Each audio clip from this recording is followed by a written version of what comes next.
Mark, but welcome to Stay Curious.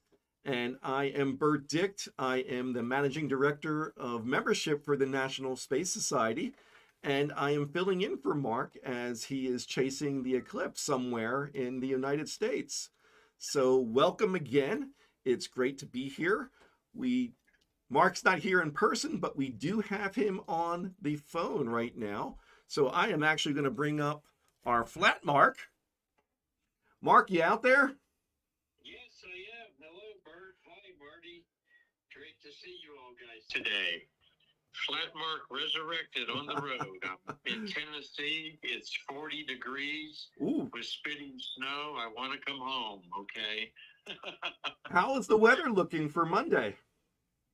Well, I'm going up to Ohio, Findlay, Ohio, on I-75 south of Toledo, between Marquette, Ohio, where Neil Armstrong grew up. Right.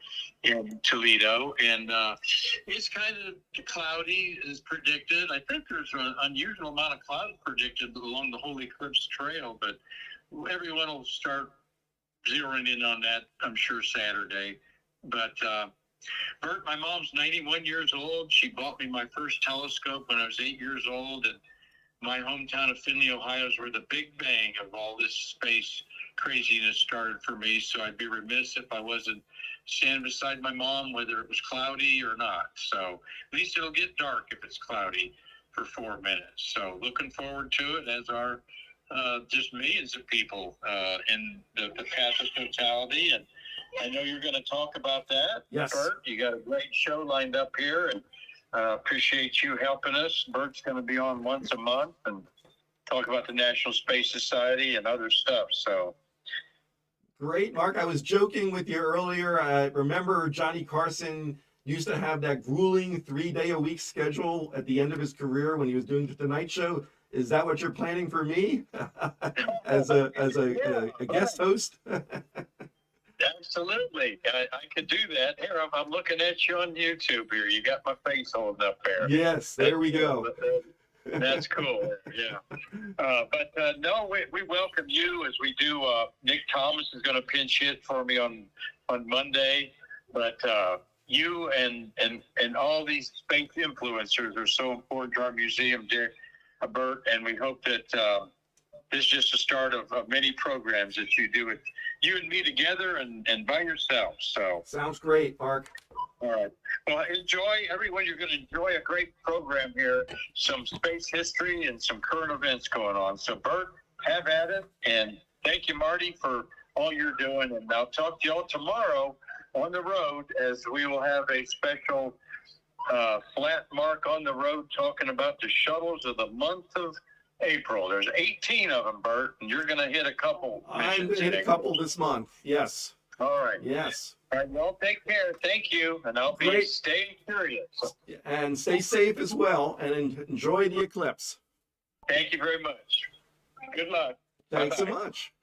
Well, welcome again, everybody. I'm excited to be here, and I'm going to be talking about a few different things today. And Mark kind of led us into the discussion that let's start with the eclipse. The whole country is talking about the total eclipse.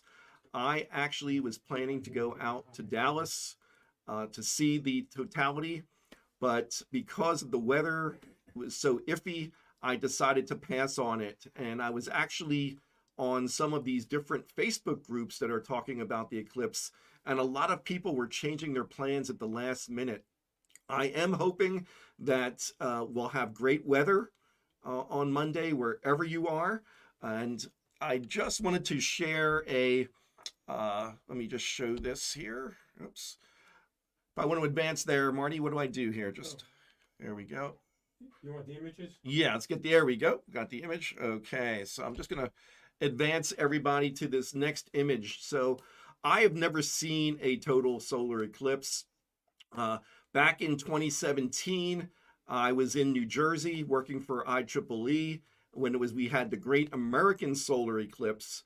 And you see there, that's my picture on the left, 72% obscuration. It was really interesting that day. A lot of people didn't even know about the eclipse. I had everything ready. We went out to the parking lot at our office, And I was the only one who had safety glasses. So everyone was just totally amazed by the image. So fast forward 7 years, and the annular solar eclipse that we had last October. So that picture was taken from here in Vieira, Florida. So you see about 55.5% obscuration. And that's about what we're expecting in this area of the Space Coast on Monday. So that's what I'll be viewing. Hopefully I'll be able to get some great pictures there. But one thing is really interesting with this total solar eclipse. The one in 2017 went from Oregon to South Carolina. That was the path of totality. The one this year is going from Texas up to Maine, and that's the area of totality. So let's see where they intersect. And that's the really interesting thing. I heard this on the radio today that made me look up this image. There is a small piece of the United States. You see that little parallelogram that's right in the center where the two of them intersect. And it's about 9,000 square miles that it takes up part of Illinois, part of Missouri, and part of Kentucky.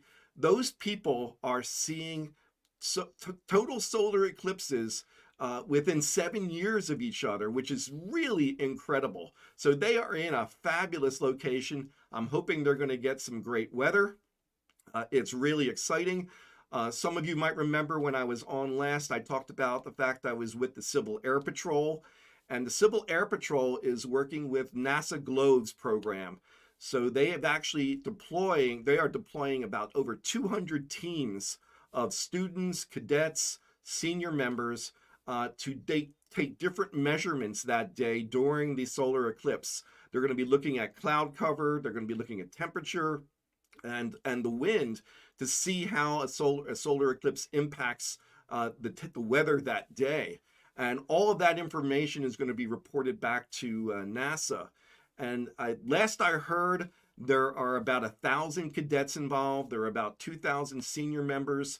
There are something like 20,000 students because they're getting classrooms involved, and about 3,000 different teachers. So it's really exciting. It's really amazing when you think about this amazing space phenomenon that we're going to encounter and how it is energizing people to learn about what is happening and why it happens. So I'm looking forward to a really great day on Monday. I encourage you to get out there and view it, but make sure about safety. Make sure you have protective glasses. Make sure if you're using a camera or binoculars or a telescope, you have a solar filter on those, because you don't want to damage your eyes especially, and you certainly don't want to damage your equipment. So enjoy it. Hopefully we'll get some great photographs, and I know you're going to have a great time. So I'm going to go on to our next image here and just talk a little bit about the National Space Society. As you know, I am the managing director of membership. I've been involved with the National Space Society, which is a space advocacy organization. We were actually formed in 1987 when the National Space Institute merged with the L5 Society. The National Space Institute goes back to 1974 when Wernher von Braun formed it, and the L5 Society was started by Gerard O'Neill at Princeton University. So I've been a member since 1977, and now I'm doing some support work for the NSS at our office at the Kennedy Space Center Visitor Complex. But I wanted to talk a little bit about the premier conference that we put on every year. This is called the International Space Development Conference, or ISDC.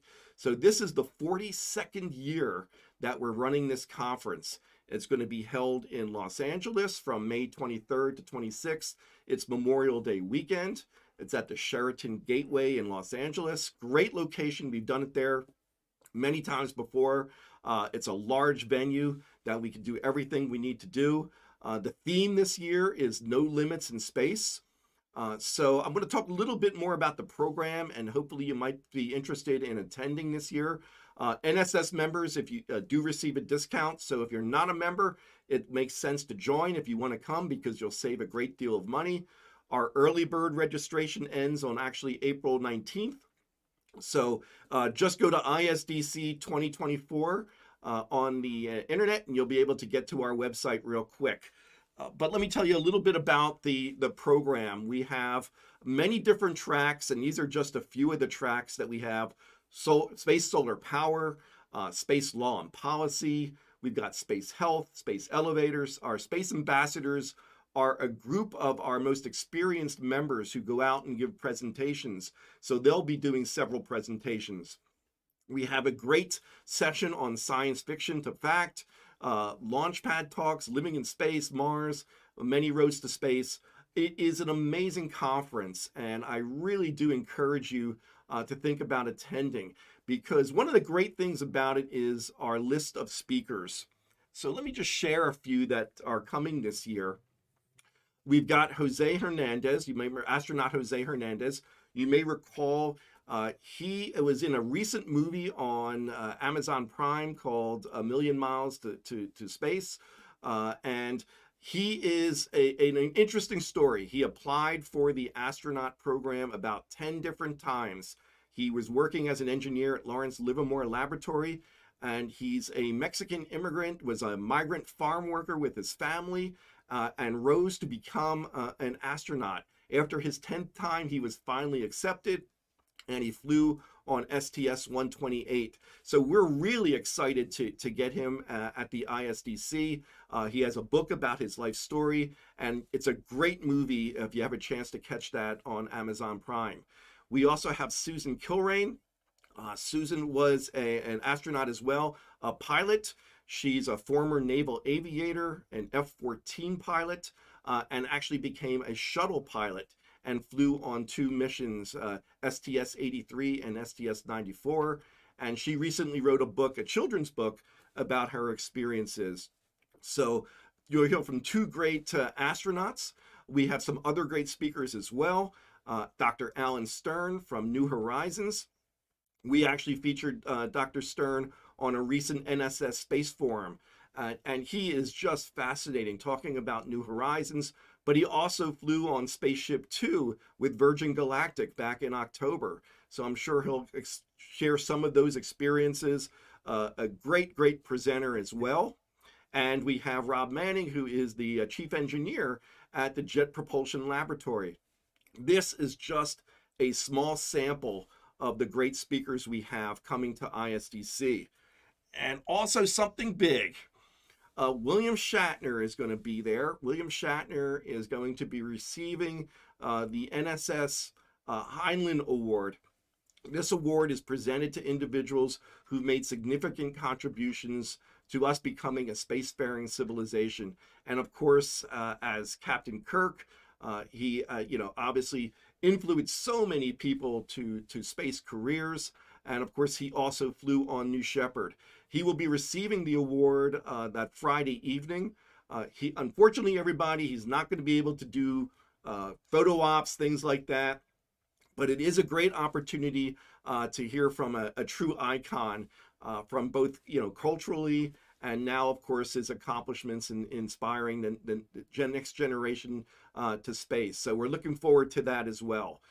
One thing I can tell you about these ISDCs is that all of the guests, all of the speakers are very approachable. They always want to talk to the people who attend. They will pose for photographs. They will talk. They will give autographs sometimes as well. It's a great experience. So if you are planning to attend, I can tell you that you're going to have a wonderful time. And my first ISDC was back in 1982. This was the very first ISDC that the National Space Institute started. It was held in Los Angeles. I was a young aerospace engineer at the time. As I said, I joined NSI a while back in 1977. And what was so amazing about this is, I grew up with space, and you read about all these amazing people, and they had a great speaker lineup. But these were just a few of the people that I had an opportunity to meet at my very first ISDC. Brian O'Leary, an astronomer, became an astronaut candidate, and he didn't really like flying, and he ended up dropping out of the astronaut program. and wrote a book called The Making of an Ex-Astronaut. And it's a really fascinating book that I read at the time because I wanted to be an astronaut. So obviously he's a little hard on NASA, but he's also very hard on himself as well. But when he left NASA, he did some work with Carl Sagan. He did work with Gerard O'Neill. I know he did some things that were kind of unconventional during the end of his career, but it was fascinating to be able to meet him. And I actually sat at the table at lunch with him and had a chance to talk with him. Also had a chance to meet Ben Bova. Now, Ben Bova was a past president of the National Space Institute, but what's amazing about Ben Bova is that he went to my school, Temple University in Philadelphia. He graduated from Temple, of course, a very well-known science fiction writer, and just getting a chance to talk to someone like him, very, very fascinating. The final person there is Dr. Hans Mark. Dr. Mark had been the Secretary of the Air Force and eventually became the deputy administrator of NASA. So, just like everyone else, he was so approachable, willing to talk to you, take a few minutes to answer your questions, and you will find that's the experience you're going to get at an ISDC. I didn't put any pictures up, but last year at the ISDC, we had Jared Isaacman. Again, very, very great to talk to from Inspiration 4. Bonnie Dunbar, the astronaut, and of course Eileen Collins, the first female commander of a space shuttle. They were all great, and all of the other speakers who were there to talk about technical topics, they will be willing to talk to you anytime. So I do encourage you.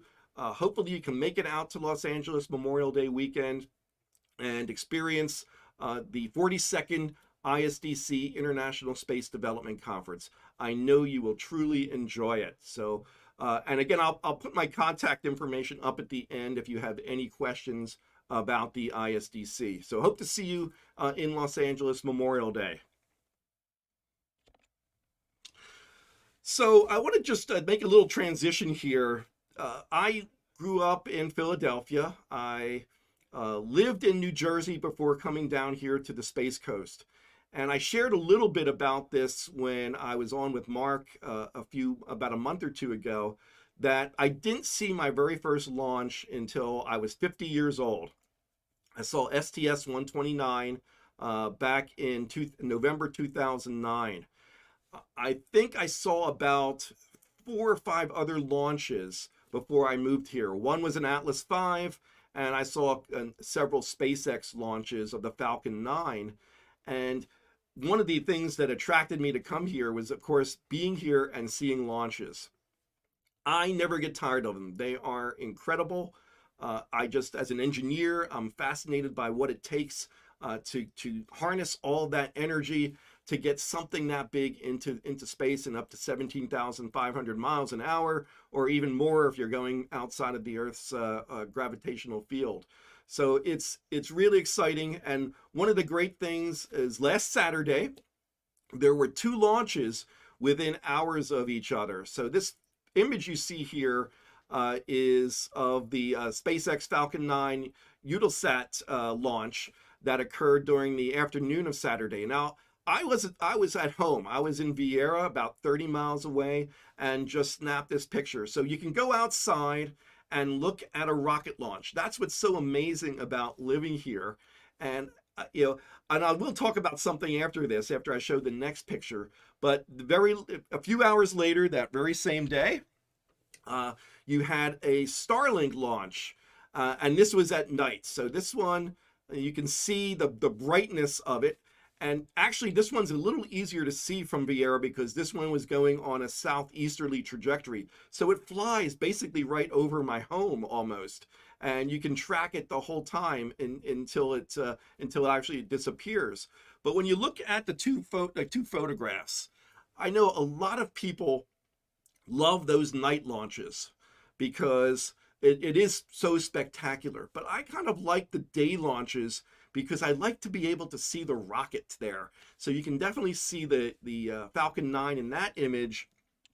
But as you go here, that light just overpowers everything. But you can see the very top of the rocket above the rocket plume there. So it's still very amazing. Now that I've been here, I think I'm up to about 60 launches. And when I count as a launch, I don't count these two. I count as a launch as actually seeing it launch. So I make my way to the Space Center or a surrounding area and try to see the rocket launch. And I know I'm surrounded by people, a lot of friends, both with the American Space Museum and working there at the Space Center, who've seen hundreds and hundreds of launches. So hopefully I can start catching up to them. But to me, it just never gets old to see these amazing things. And there is a launch this morning, I believe, a little after 2 a.m. and possibly another launch scheduled for Saturday. But of course, the big one coming up is the Delta IV Heavy that will be launching now on Tuesday. I was out at the Apollo Saturn Center last Thursday for the launch. It got down to just a few minutes, unfortunately, but hopefully everything will go right on Tuesday. These are a few pictures I took. I was out at pad 34, of course, where the tragic Apollo 1 fire happened, and pad 37 is not too far away from there. So you can see the the Delta IV Heavy right in its vertical integration structure there. So I'm hoping for a great day on Tuesday, and hopefully maybe some of you who are at the Space Coast can make it out to see the launch as well. They never get old, and this is the last Delta IV Heavy launch. So you really don't want to miss that. So what I want to do now is kind of make a transition a little bit, talk a little bit about history. I know we're in April at this point, and I started just doing a little fact finding. What were the major events in terms of space that happened in April? And we have a good number of things that have happened in April. So let's go back to April 12th, 1961. The time that ushered in human spaceflight. Yuri Gagarin made his historic flight and changed the world at the time. So people could go into space and live and survive and get back to Earth. Of course, he became an international hero. We lost him tragically in a jet crash in 1968. But when you think about where we've come in terms of human spaceflight since then, it's just remarkable. So, let's pay tribute to Yuri Gagarin. I know they used to have the Yuri's Night at the Space Center here. I don't think they're doing one this year, but I am going up to Embry-Riddle University in Daytona to take part in their Yuri's Night. So I'm looking forward to that. That's happening on April 12th. So, the anniversary. So that should be a lot of fun. I've been to other Yuri's Nights in Los Angeles at the California Science Museum. They're a lot of fun, and it brings together just a lot of people celebrating human spaceflight. So what else has happened in April? Well, you probably remember Apollo 13 happened in April. Apollo 13 launched on April 11th, 1970, and landed on the 17th. 1970, there are the astronauts on the carrier after they were safely home. I remember this when I was a student in school. We were watching it on TV in the classroom. And of course, who can forget the Apollo 13 movie that Ron Howard made with Tom Hanks? A really, really great movie. And I wanted to share one story. A supporter of the Astronaut Scholarship Foundation, and they did I believe it was the 40th anniversary of the flight, and they had Fred Hayes there and Jim Lovell, and they're talking about the flight and to the audience, and then Jim Lovell says, you know what, as we were coming back down and going through the atmosphere, and we, during the loss of signal, he said to his crewmates, one day they're going to make a movie out of this. So let's take a little time before we respond back when Houston calls out. So it adds a little drama to the excitement. So you remember in the movie where they're calling Apollo 13 Houston, Apollo 13 Houston, and of course it's taking a long time to hear that. And it was just a really funny comment about that.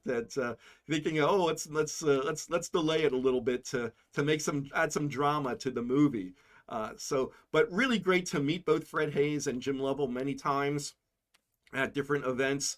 I was actually at a dinner with Fred Hayes at the dinner table, and I asked him about in the movie. If you remember the movie, they kind of made the Grumman guy out to kind of be a villain. You know, he would always say the lunar module is not designed to do that. And Gene Kranz would say, I don't care what it's designed to do. I want to know what it can do. And he said, well, in every movie, you have to have some sort of drama with a kind of a villain. So they kind of made him the heavy guy, even though we know Grumman did an amazing job in trying to work with NASA to ensure the astronauts got back safely. So it was just something that was added to the movie to add some drama to it. So if people were wondering about that, you know, that's how they make movies. You have to have some sort of conflict. So I thought that was also an interesting thing to learn about. But Apollo 13, also in April. Let's go on to the next event. So this is a great image of John Young on the moon on Apollo 16. You know, he's saluting the flag there. And this was April 21st, I believe, 1972. And if you go back and see the recording of this, at one point, Houston Mission Control radios up to Charlie Duke and John Young on the moon and announces that the House just approved the space shuttle program. And John Young, you know, makes a comment, that's great. We need that shuttle mighty bad. And, you know, in his Southern drawl, it's a really great line.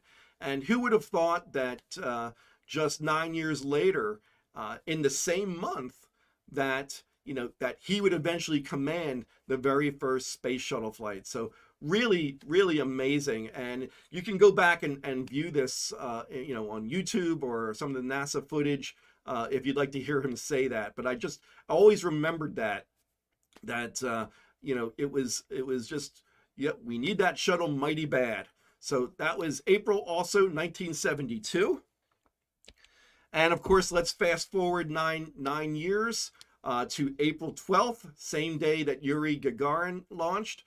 This is the flight of STS-1 Columbia with John Young and Robert Crippen.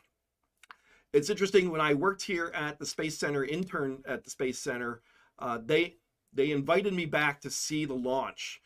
And I had actually purchased my flight ticket. The launch was initially scheduled for sometime in March. Then it got pushed back into April. So I wasn't able to make it because of a big exam I had to take that same time the weekend of the launch was scheduled for. So some of you might remember the very first countdown, it was scrubbed. There was a computer software problem with the orbiter or one of the orbiter's computers, and they needed to do a little bit more work before launching. So that was on April 10th. They rescheduled it for April 12th, and of course it was a successful launch. But I always save different cartoons. I like to read newspapers, and one of my favorite cartoons is this one that I cut out, and this was right after the scrub. So you can see that the NASA guy is saying, all should go well this time. We've hired a consultant. So take a close look at, see who that consultant is. Of course, that's Yoda. And I just got a really great grin out of that. So there are always some great, very, very insightful cartoons. And of course, Yoda must have done a great job because the shuttle launched perfectly on April 12th. And of course, eventually 135 flights to follow. So, but I went back and found my file of different cartoons, and I've got some really good ones, really funny ones that they did related to NASA or space exploration. So maybe sometime I can share the rest of those with you. But let's go on a little further into the future, still in April, and we go to STS-31. And STS-31 deployed the Hubble Space Telescope. And I believe the exact date was April 25th, 1990. You can see it being moved out of the orbiter's, this is Discovery, this is Space Shuttle Discovery's payload bay. to be deployed. Of course, we found out later that it needed some glasses to do an amazing job that it's done all these years later, but still a truly amazing accomplishment. And I know we'll be talking a little bit about Shuttle Fest at the end, but next year's Shuttle Fest that is sponsored by the American Space Museum is going to be 35 years since the Hubble was deployed. So really it'll be exciting to see all that we recount and the accomplishments of the Hubble Space Telescope. So really exciting. So that's a little about what's happened here in April, and there's a lot more, of course, but I just wanted to give you a quick snapshot of some of these big milestones that we've had. And okay, there we go. Okay. Sorry there, and I knocked over flat mark. So let me go on to the next slide here. Okay, one of the things that we're doing with our National Space Society, we're trying, just like working with the American Space Museum, and you're going to see a lot more collaboration with us and ASM. We are trying to get a little bit more integrated into the community. So we are going to be contributing to what's called First Friday. This is an event that's held the first Friday of every month. I believe only 2 months are skipped. I don't know them offhand, but the next one is tomorrow, April 5th. If you are here on the Space Coast, we invite you to swing by. It's located near the Cape Canaveral City Hall and the library. We're going to have an NSS booth there, so you get a chance to meet some of the members of our local chapter as well. And it brings a good crowd, about 200 to 400 people. They've got food trucks, they've got artists, they've got jewelers, retailers, businesses, and not-for-profits like the National Space Society. There are also some bands.